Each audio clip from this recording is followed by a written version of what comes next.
estás? Qué bueno verte y saber que estás perseverando, que estamos en el quinto capítulo del Epístola a los Efesios, esta serie de predicación que hemos denominado La Iglesia. Y hemos estado hablando sobre la Iglesia en estos 4 capítulos anteriores, empezando por tu identidad en Cristo como parte de la Iglesia y cómo la Iglesia fue unida y fue hecho una, la era de la Iglesia, y cómo los miembros de la Iglesia tienen que estar en acción. Y hoy día vamos a ver cómo debe ser el vivir, la vida diaria, la vida cotidiana de un miembro de la Iglesia. Cuenta la historia que Alejandro Magno, dentro de sus filas, dentro de sus soldados, este gran conquistador, tenía a un soldado que se llamaba igual que él. Se llamaba Alejandro como él. Y un día lo citó a su carpa en medio de la campaña militar, de esa carpa de rey que tenía, de emperador. Y en la conversación le dice: tú te llamas como yo. Y el otro Alejandro, el soldado, le dice: pero ¿por qué me citas? ¿Quieres que me cambie el nombre? Y Alejandro Magno le dice: no quiero que te cambies el nombre, sino que quiero que honres tu nombre en el campo de batalla, así como yo honro mi nombre. Porque si te vas a llamar Alejandro, tienes que comportarte como Alejandro. Esta es una historia que no podemos asegurar si es verídica, pero que ilustra muy bien lo que implica que nosotros no solamente llevemos el nombre de cristianos, sino que además seamos el mismo cuerpo de Cristo. Nuestra relación es mucho más profunda con Cristo, porque somos una extensión de Él, y Él se manifiesta, Él actúa en donde estemos a través de nosotros.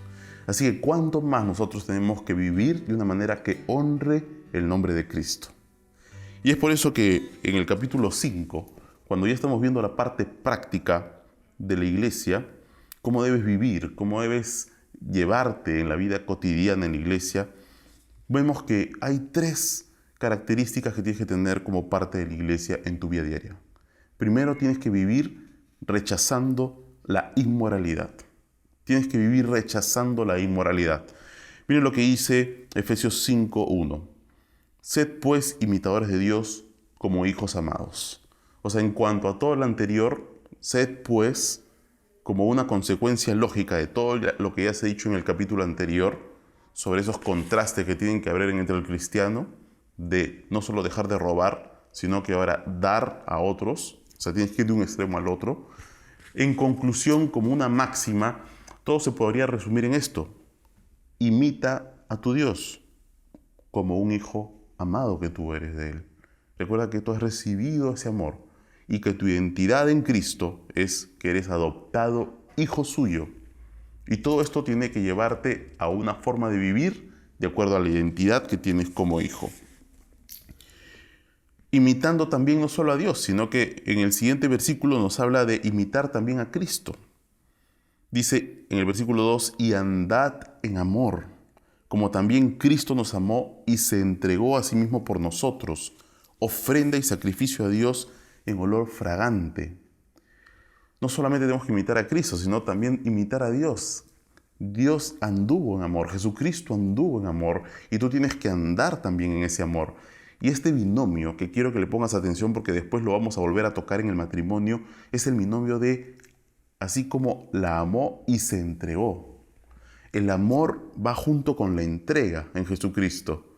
Y nos habla de que ese amor que lo llevó a Jesucristo a entregarse Él mismo, no entregar los bienes, no entregar el tiempo, sino entregarse Él por completo, es el amor que estamos llamados a tener. Y Jesucristo esto lo hizo como un sacrificio que al final fue recibido en agrado para Dios. Esto es importante porque Jesucristo se entregó por amor a nosotros, pero también lo hizo por amor a su Padre. Y no solamente tenía en su mente nuestra salvación, sino tenía en su mente también el agradar a su Padre. Y esto es un ejemplo de cómo nosotros tenemos que andar en amor, como Cristo. Nuestro amor hacia ciertas personas muchas veces va a costar. Y de repente para ti es algo difícil y es un sacrificio diario amar a alguien que tú piensas que no se lo merece. Pero ten en cuenta que cuando tú amas, no solamente lo haces por la persona a la que estás amando, sino que lo haces también como un sacrificio vivo, en olor fragante para tu Padre Celestial, para Dios. Y tú de repente puedes pensar, bueno, esta persona no se merece mi amor, pero Él sí se merece que tú ames a tu prójimo, así te cueste. Y así como Cristo lo hizo como un sacrificio en olor fragante para agradar a su Padre, tú tienes que imitar a Cristo amando de la misma manera. Cuando se te acaben las fuerzas y sientas que no puedes seguir amando a esa persona por lo que Él es, ámalo por lo que Dios es. Y Él te va a capacitar para seguir amándolo. Entonces, tenemos que tener claro esto. Tenemos que vivir imitando a Dios, tenemos que vivir imitando a Cristo en su amor. Y el imitar a Cristo y a Dios en el amor conlleva a que nosotros renunciemos y nos apartemos de ciertas cosas justamente por amor. Y esto comienza en el versículo 3, cuando dice, pero fornicación y toda inmundicia o avaricia ni aún se nombre entre vosotros como conviene a santos. Es por eso que lo primero que tenemos que hacer, inspirado en el amor, es que tenemos que evitar la inmoralidad. Y estas tres cosas son las que se van a repetir durante todo el capítulo. Ni siquiera mencionemos la fornicación, ni siquiera mencionemos la inmundicia, ni siquiera mencionemos la avaricia. El sexo fuera del matrimonio ni siquiera se debe mencionar en la iglesia, porque eso es lo que conlleva ser santos. La inmundicia, todo lo que es impuro, todos los pensamientos o todos los dichos o chistes groseros o chistes que no tienen que ver con el carácter santo de quién eres tú en Cristo, no se debe mencionar. Y Pablo, viendo que estamos hablando justamente de esto, de que no hay que ni mencionar, complementa esta enseñanza con el versículo 4 cuando dice, es como que ya estamos hablando de cómo se debe hablar, entonces ni palabras deshonestas, ni necedades, ni truhanerías que no convienen, sino antes bien acciones de gracias. No hablemos palabras deshonestas, las lisuras, las palabras vanas, los chistes dañinos, los chistes groseros, necedades, truhanerías, todo esto no debemos hablar, debemos de evitar de hacerlo. Y como siempre sigue el mismo patrón, deja de hacer esto, pero más bien haz esto otro. ¿Y qué es lo que nosotros más bien tenemos que hablar constantemente? Porque si nuestra conversación no la llenamos de lo que Pablo aquí nos dice, acciones de gracias, entonces en algún momento vamos a tratar de llenar ese vacío de nuestras conversaciones con chistes, con groserías, pero lo que Pablo nos dice y lo que Dios nos dice es que más bien constantemente nos mantengamos hablando acciones de gracias, alabanzas a Dios, glorificando a Dios unos a otros en esa relación mutua de amor. La pregunta o el desarrollo que hace Pablo es ¿por qué es que nosotros tenemos que dejar y ni mencionar estas tres cosas? ¿Por qué no mencionar la avaricia? ¿Por qué la fornicación? ¿Por qué la impureza? Y da 4 razones que voy a dejarte en claro. Primero, Dios no hace excepción de personas. Como dice en el versículo 5, porque tú sabes esto, porque Dios nos dice que ya esto lo sabemos, que ningún fornicario o inmundo o avaro que es idólatra tiene herencia en el reino de Cristo y de Dios.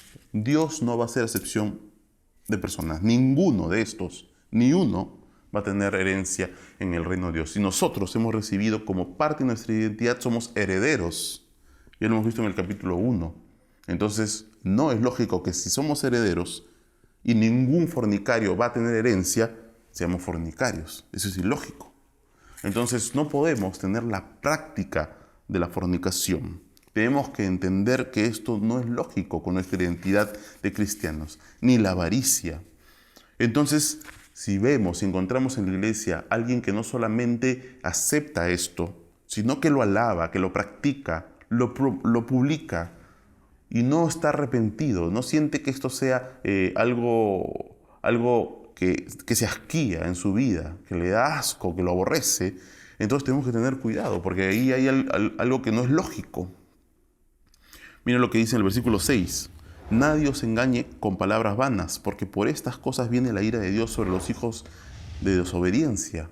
O sea, no dejes que esta persona que está practicando estas cosas en la iglesia te trate de engañar con palabras vanas diciéndote que esto no es tan malo, no te preocupes, pero es que así soy yo, pero es que tampoco tenemos que ser tan radicales. No, simplemente en la iglesia esto se tiene que desechar.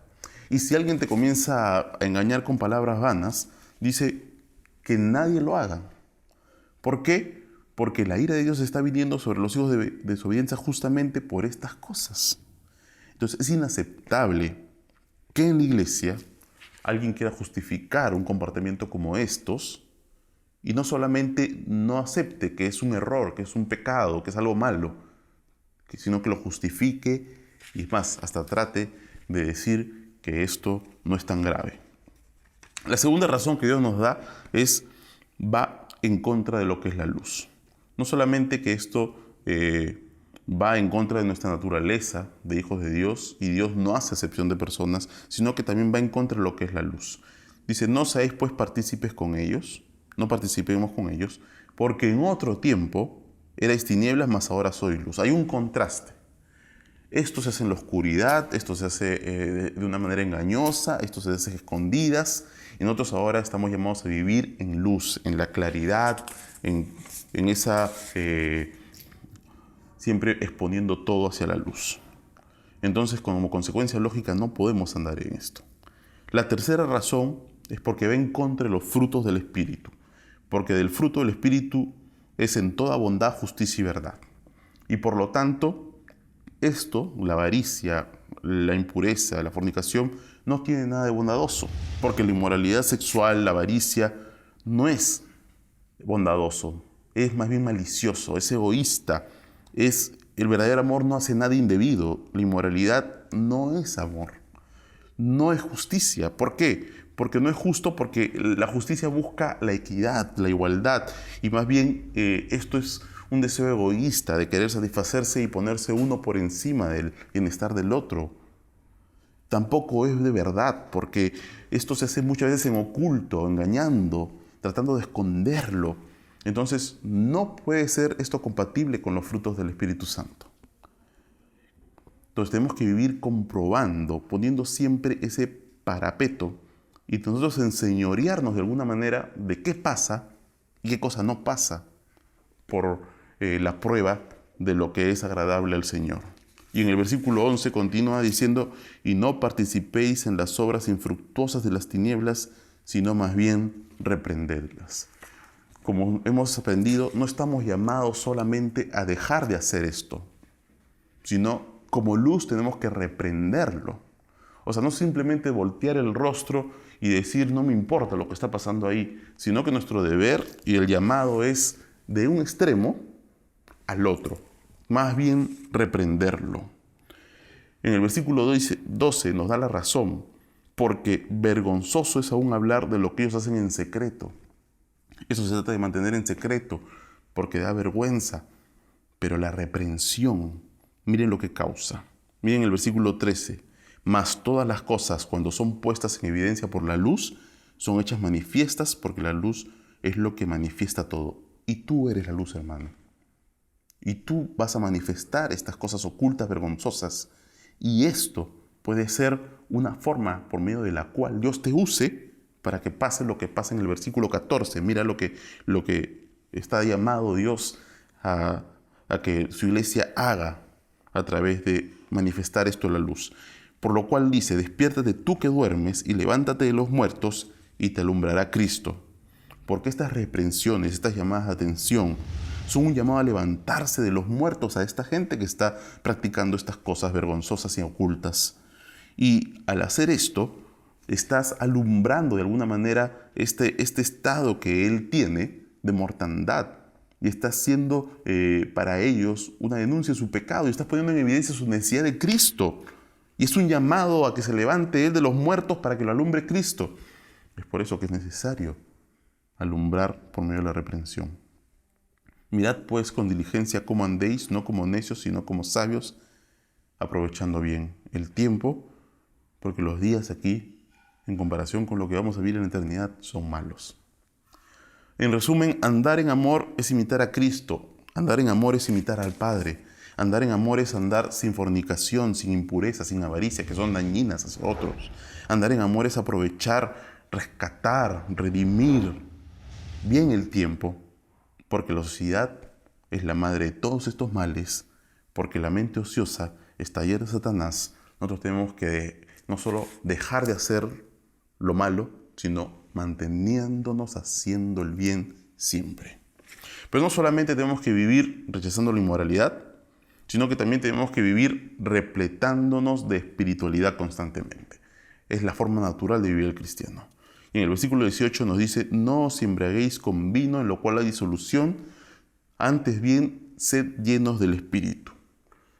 Está claro, el mandato no es que no tomemos vino. El mandato es que no nos lleguemos a embriagar, que no nos embriaguemos con vino. ¿Por qué? Porque cuando te llegas a embriagar, hay disolución. O sea, no tienes freno, te vuelves irrefrenable y te expones de tal manera a tus pasiones que es una imprudencia total, que te puede destruir. Así que no te embriagues porque hay disolución. Más bien al contrario, dice, ¿no? Lo contrario es ser llenos del Espíritu. Y esto va en contra de lo que se piensa muchas veces, que ser lleno del Espíritu es entrar en un éxtasis incontrolable. Porque el fruto del Espíritu es dominio propio. Y porque está poniendo como un contraste entre lo irrefrenable y lo incontrolable que es el estar ebrio, el control y el dominio, que significa estar lleno del Espíritu. Entonces, tenemos que ser llenos del Espíritu y tenemos que vivir repletándonos todos los días del Espíritu Santo. ¿Y cómo se hace esto? Me dirás. Yo quiero vivir ese lleno del Espíritu. ¿Cómo lo hago? Bueno, nos aclara este pasaje que este sed llenos del Espíritu es un verbo en pasivo. ¿Qué quiere decir en pasivo? Que tú no eres el que genera o ocasiona esta llenura del Espíritu Santo, sino que es otro el que te llena. Y es precioso ver a Jesucristo, como lo hemos visto en Juan, cuando estudiamos Juan, que Él se para en la fiesta de los tabernáculos y Él dice: en el último y gran día de la fiesta, Jesús se puso en pie y alzó la voz diciendo: si alguno tiene sed, venga a mí y beba. El que cree en mí, como dice la Escritura, de su interior correrán ríos de agua viva. Y esto dijo del Espíritu que habían de recibir los que creyesen en Él. Tienes que ir cada día, cada momento a Cristo. Así como cuando eras niño aprendiste cada vez que tenías sed ir a tomar agua, tienes que aprender como cristiano cada vez que tienes sed del Espíritu ir a Cristo. Eso tiene que volverse una constante para que sea Jesucristo el que te llene. Pero para eso, déjate llenar, pues. Deja la televisión en exceso, deja la ociosidad en exceso y comienza a buscar a Cristo y llénate del Espíritu. En vez de deleitarte, en vez de encontrar tu descanso, tu esparcimiento y tu entretenimiento en cosas que alimentan a la carne, que es infructuosa y que después va a dar como fruto la muerte, deleítate, gózate, escoge voluntariamente deleitarte en Jesucristo y Él te va a llenar. Necesitamos ser llenos del Espíritu, ese es el mandato de Dios. Y al final lo que produce como resultado es que vamos a hablar entre nosotros, o sea, va a haber una interrelación de amor, ¿no? Vamos a buscarnos unos a otros, vamos a hablar entre nosotros. El tema de conversación va a ser la adoración a Dios, no otros temas. Vamos a tener gratitud a Dios, como dice en el versículo 19, hablando entre vosotros con salmos, con himnos y cánticos espirituales, cantando y alabando al Señor en vuestros corazones. Ese es el resultado. No vamos a estar llenos de quejas, no vamos a estar llenos de pesadumbre, no vamos a estar llenos de todo el tiempo pesimismo, sino que vamos a estar todo el tiempo llenos de acciones de gracias. Esa es la vida en el Espíritu. Vamos a estar todo el tiempo llenos de el deseo de buscar a otros para juntos alabar y adorar a Dios. La mayor forma de estar unidos. Y hablando de la unidad, ahora vamos a entrar a un tema tan importante como es el matrimonio. No solamente rechacemos la inmoralidad, no solamente llenémonos del Espíritu Santo cada día, sino también tenemos que vivir conociendo el plan de Dios para nuestras relaciones interpersonales y entre ellas el matrimonio. Y miren lo que dice en el versículo 21.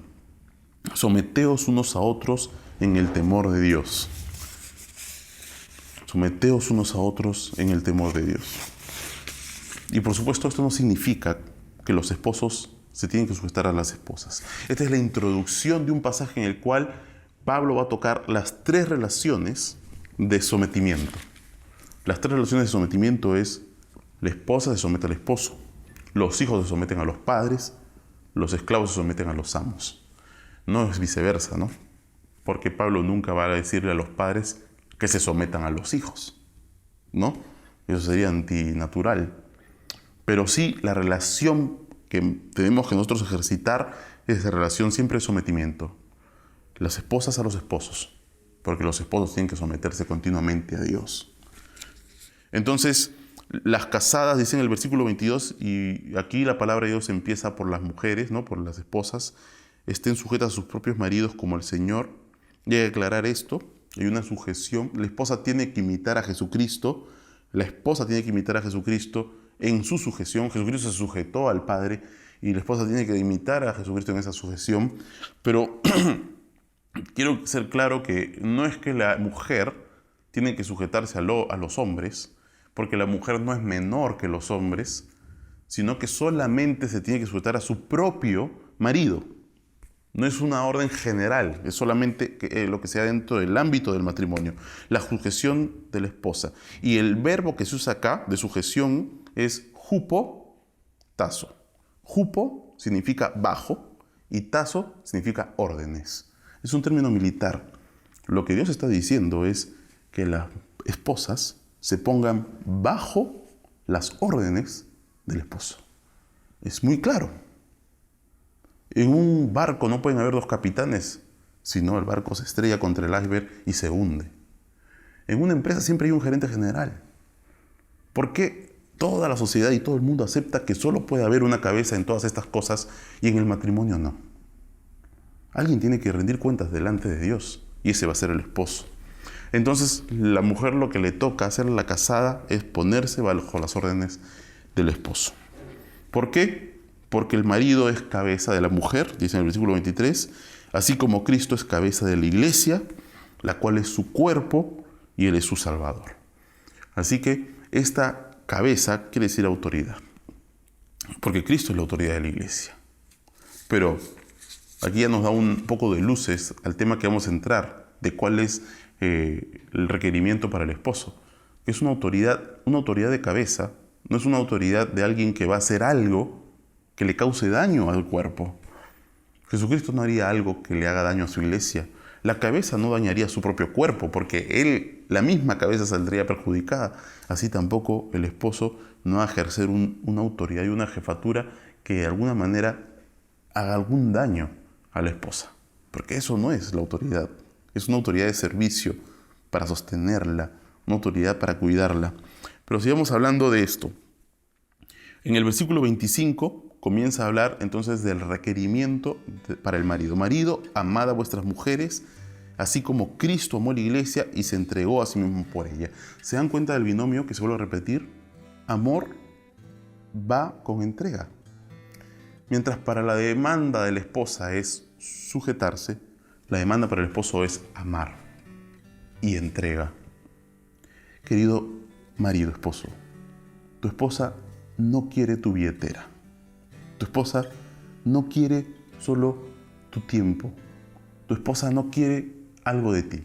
Tu esposa te quiere a ti mismo. Y tú no tienes que darle una parte de tu vida. Tú tienes que dar tú por completo a tu esposa. Te tienes que entregar. Es el modelo de amor de Jesucristo. De tal manera que sea tu principal anhelo el estar con ella. Muchas veces la esposa siente que tiene que competir con la computadora, con el noticiero. Podríamos decirlo de una manera ilustrativa. Imagínate que tú estás viendo en las noticias que va a caer un meteorito y va a destruir la ciudad. Es una noticia importante, no puedes dejar de verla. Y en ese momento que está pasando el informe, la esposa se sienta y te dice: amor, necesito decirte algo.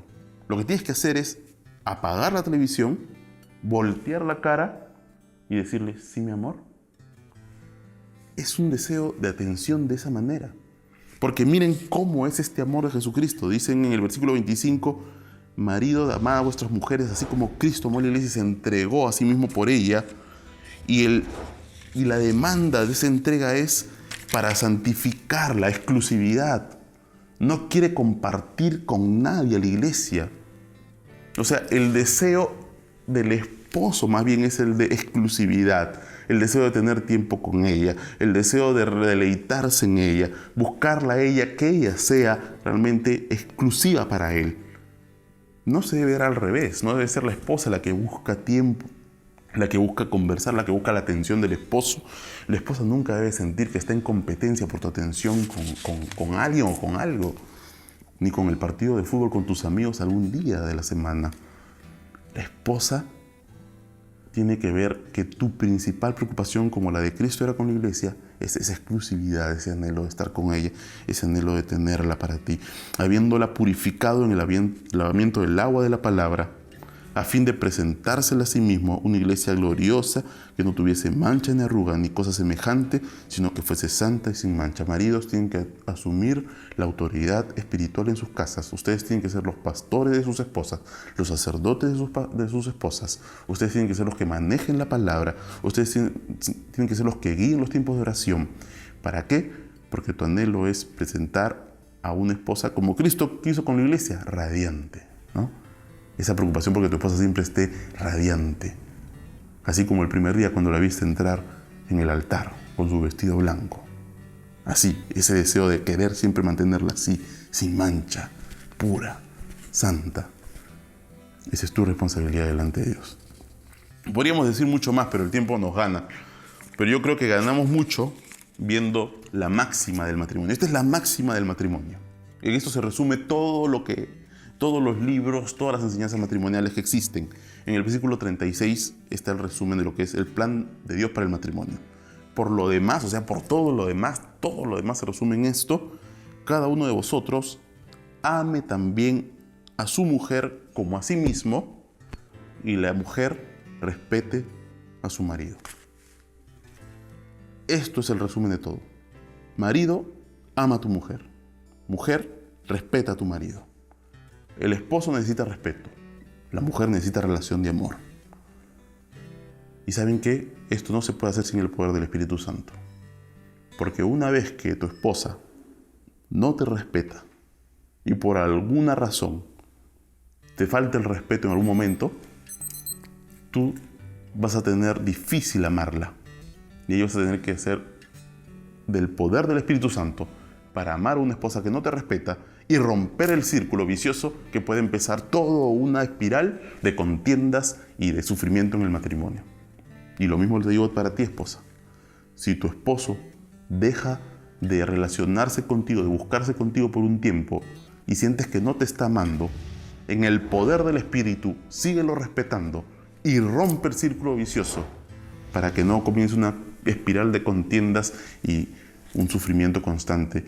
Eso solo se puede hacer en el poder del Espíritu.